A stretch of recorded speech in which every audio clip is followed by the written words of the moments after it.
This is Monday's Eunoia, spoken by Elswyth.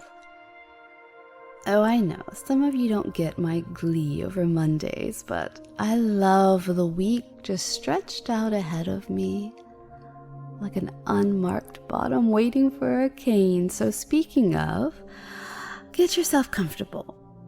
Maybe wiggle that bottom, your feet, your hands. This week, our theme is a little different. We're going to be focusing on different types of submissives. For today,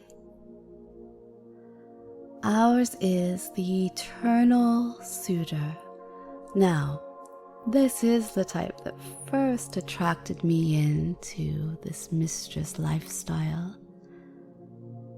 They're not one that just throws out random compliments always, or sucks up, or just aggravates with annoying things that seem disingenuine.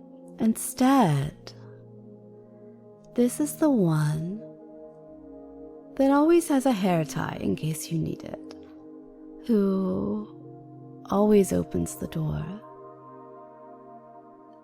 who willingly offers a jacket if the evening is chilly, who encourages, listens, and is unfailingly romantic. The one who knows exactly what flowers you prefer and anticipates those little things to make your life nicer and better.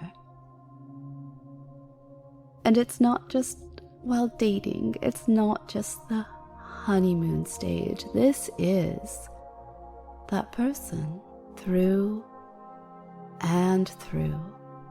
Granted, a submissive can move in and out of all of these roles, or just a handful. But this is their default.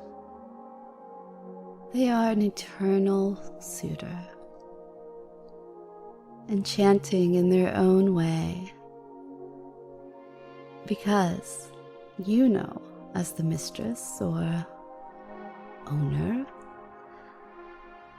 that you'll always feel better for having been around them.